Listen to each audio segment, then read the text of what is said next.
How would you fare in this Spartan tradition if you were sent into the wild and unable to return without a glorious trophy? Welcome back to Movie Myth. Today, we get to explore this tradition in modern times with the movie Big Game. With an €8,500,000 budget, it's the most expensive Finnish film ever, which might have something to do with Samuel L. Jackson starring in it. If you're a fan of survival or one versus all type movies, then this movie is surely for you. Big Game is a Finnish movie revolving around a young boy going through a challenge in the forest when he finds the US president in distress. Then things get interesting when both of them work together to survive. So, without further ado, let's find out why this is one of the most underrated Samuel L. Jackson flicks. We enter a cabin with a young boy and his father. He shows him pictures of what appears to be past descendants before him. They are speaking in a foreign language, but appear to be on a hunting trip. His father tells him that it is up to him if his picture is going to go on that wall, and that he will be on his own. The boy ponders the adventures of the generations before him as he anticipates his own, not knowing what's in store for him. Then they leave to join other people on the road. We are treated to a stunning view of the landscape, beautiful mountains, sky, and terrain. Then we are taken to the boy listening to an instructional hunting tape. His father hands him a map with a specific secret area filled with game to hunt. The father then gives him his final pieces of fatherly advice, which is when we learn that the boy's name is Oskari. The others watch as Oskari grabs his bow. His proud father watches, but quickly becomes disappointed as he struggles to pull it back. Still, his father refuses to send Oskari home as they explain the village tradition of sending their young boys into the forest to survive on their own, similar to the Spartans. The father says that he trained Oskari as much as he could, while another man tells him that his son will only embarrass him. Still, the man gives him a send-off speech and Oskari is sent off with a bike into the forest to hunt, or be hunted. He can only return as a man. Now we see a man shaving on an airplane, with a painful scar on his chest. He gets dressed and appears to be on the security team of the United States president. He goes to check on the president, Samuel L. Jackson, who says he'd rather take a bullet than go to another conference. He tells the president life is too short not to have a cookie, and leaves. Then we return to the boy. Oskari appears out of thin air like an apex predator, making his way to a practice target, but fails to shoot his arrow straight. Despite that, he tries again and succeeds, then starts imagining the moment when he is victorious, but he still has a long way to go. In the distance, a helicopter flies through the region, carrying several men. The leader eerily says that he's looking to hunt big game and orders them to land on an unauthorized area. Their guide tells them that he hasn't seen a hunting team like this before. The leader casually explains that they are carrying bombs to take down a military aircraft, while the defense systems are disabled. Nonchalantly, he tells him that they are terrorists and adds that he intends to kill him, so he should start running. Just as the guide begins running, he is taken out by a missile strike. Then the calm and cocky leader texts someone that the missile test was successful. Back on the plane, the guard checks their location and looks at his watch right as the targeting alarms go off. Something fishy is going on. The plan suddenly loses power and they declare that the president is under attack. They rush to put the president in an emergency pod and send him off. But right after that, one of the guards shoots the other, revealing himself to be a traitor. He jumps off the plane just as the aircraft is shot down. Meanwhile, Oskari is casually strolling through the forest. Suddenly, he sees the plane crashing over him and makes an overly dramatic dive for our viewing pleasure. He looks up to observe the damage in horror. The film cuts to the Pentagon, where a team is analyzing the situation with zero information other than that the emergency protocol was activated. They bring in Fred Herbert, the longest-serving CIA operative, who assesses the situation while he eats his sandwich. One of the officials suggests that this could be a mechanical error, but Fred tells them that this was an attack by 5 to 10 people. He adds that the attackers used Chinese missiles, have money, and a person on the inside. Somehow he knows all the exact details of the attack and tells the rest of the team how and where the attack happened. Back in the wilderness of Finland, the traitor is hanging from his parachute caught on a tree. He drops down and begins looking for any other agents on the ground. Meanwhile, Oskari finds the president's pod and approaches it. The president squiggles a code on the glass for him to unlock the pod. After opening the pod, he sends him a cup to communicate. Oskari hides from him thinking he's an alien but begins questioning him. The boy asks him to prove he's the President William Allen Moore and he complies, completely unfazed by the situation. After locating the escape pod using its tracker, the Pentagon sends a team to find it, but the rescue team flies towards a man in Norway who discovers the pod's beacon at his house. The vice president becomes furious as the rescue team discovers that the beacon has separated from the pod, pushing them back to square one. So the Pentagon tries to figure out the reason for the attack, but they can't determine the agenda or find any trace evidence. They conclude that it was a lone team with a hidden agenda, making them impossible to track. While the Pentagon is left without a clue, the terrorists are setting up a recording in front of the escape pod, planning to execute the president in front of the whole world. But once they open the pod, they are shocked to discover it empty with the president nowhere to be found. Ascari tells the president that he is lucky and that he would have zero chance of survival if he hadn't found him. He brags about how the forest is his home and his bow is his tool, leading the president to believe that he is a capable hunter. Ascari says his father is the best hunter there is, and like him, he is trying to prove it to himself. Now that the boy has introduced himself, the president tells him to call him Bill, but Ascari says President sounds better. Then he tells him to call him Ranger. With this, the president realizes he is not in capable hands. Ascari leads the president to his bike. The president is relieved to see it and asks him to direct him to the nearest town, but Ascari refuses. He tells him he's here on a mission and that his birthday is more important than this national emergency. It is very comical to watch how Ascari, a 13-year-old boy, is treating the President of the United States as an inferior and not sweating the president's attempted assassination at all.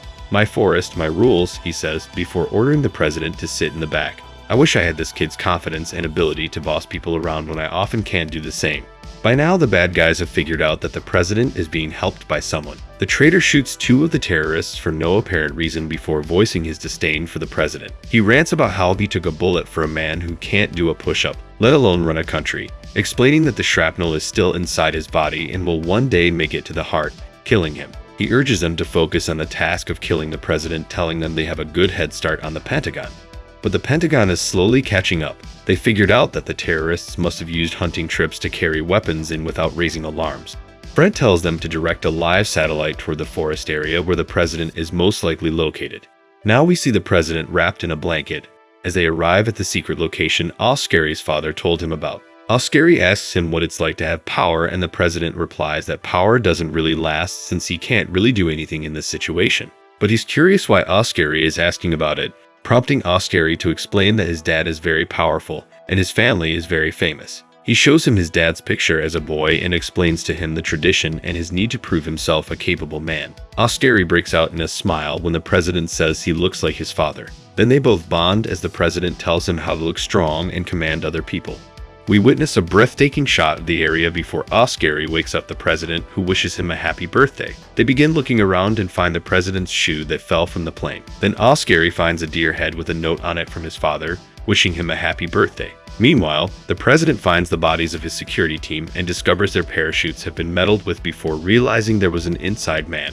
Quickly, he takes one of their guns and hides, just as he sees the terrorists with his agent Morris, calling in a chopper. Ascari is crying when he returns. The boy shows him the note and explains that his father killed the deer for him because he has no faith in him or his survival skills. Dejectedly, Ascari says he isn't a hunter, he's a nobody. But the president interjects, telling him he did succeed because he found him, rescued him, and protected him. Then he explains the gravity of the situation to Ascari and tells him to run away, but Ascari refuses to leave him behind. Right then, Morris arrives at the scene, telling the president he is amazed he survived this long. He responds by asking Morris to let the boy go. Morris agrees, but Ascari draws his bow and tells the president to leave instead. They are impressed by his courage, but Ascari fails to fire his bow once again. Morris laughs at him while the president does the same thing, failing to fire his weapon. Mockingly, Morris allows the president to hit him once, then he hits him and the kid, and Ascari runs away. The chopper arrives at their location and the Pentagon tracks it. Monitoring the scene, they identify the lead terrorist, Hazar, who is the son of a Gulf sheikh. This is when they say the president is in big trouble because Hazar has no agenda. He is just a psychopath. As Hazar makes his way towards the president, we see Ascari actually didn't run away and is secretly watching from behind a rock. Hazar mockingly takes a photo with the president, who has become his prey. Morris tries to cut the show short, urging him to carry on with the operation. But Hazar prefers to take his time. This is when we realize that Hazar is simply just hunting. There are no political, religious, or even personal reasons behind his attack. He is simply hunting the biggest game possible, the US president. And just like prey, he reveals his plan to stuff his body and mount him. Morris tells him he's insane before Hazar transfers $10 million to him. Together, they put the president inside an icebox that was conveniently left there by Ascari's father. Frantically, the Pentagon watches this scene unfold. The Navy SEALs are still too far out, leaving them hoping for a hero to magically save the day. This is when Oscary looks at his father's picture before deciding that he's gotta step up. Oscary recalls the man's send-off speech before heroically jumping on the box to save the president, telling him he's the biggest prize he can take back to his father. Morris tells Hazar that the box is slowing them down and that the Navy SEALs will catch up with them, but Hazar refuses to let go of his prize. They spot Oscary weighing the box down, and they try to shake him off. Oscary tells the president not to worry. Before starting to fall, Morris and Hazar fire at Oscary, but he gets back on the box and cuts it loose, getting away with the president. The president begins to question the whereabouts of his army, but Oscary tells him that they have to help themselves, saying, "Instead of looking tough, we have to be tough." Despite their getaway, the helicopter spots them and fires at them again. They both get inside the box and roll themselves downhill. The Pentagon is left watching them in sheer confusion as the president and this young boy somehow manage to survive and get away, falling into a river and flowing downstream. They are both pretty banged up when they find the crashed presidential carrier. Seeing this, the Pentagon sends the coordinates to the SEAL team, but in the middle of all this, the vice president notices that Fred has sent a message to someone. Hazar is revealed to be on the receiving end of that message with the president's coordinates and in order to kill him. Oscary tells the president that he has 1 hour left to finish his hunt. They both swim inside the aircraft to hide there. They make their way to the upper deck and look at all the carnage and bodies before deciding to wait for the army. But the terrorists reach the plane first. They blow up the roof and infiltrate the plane. Hazar activates a bomb and tells the president that his plan was to take him back alive before killing him in front of the world. This is when Morris double-crosses him and cuts the rope back to the helicopter. But Hazar takes out a knife and fights with the president, beating him badly. He tries to suffocate him before Oscary jumps in to save the president by hitting Hazar. Then the president grabs the gun after having learned to shoot it properly, drops his trademark line, and shoots him.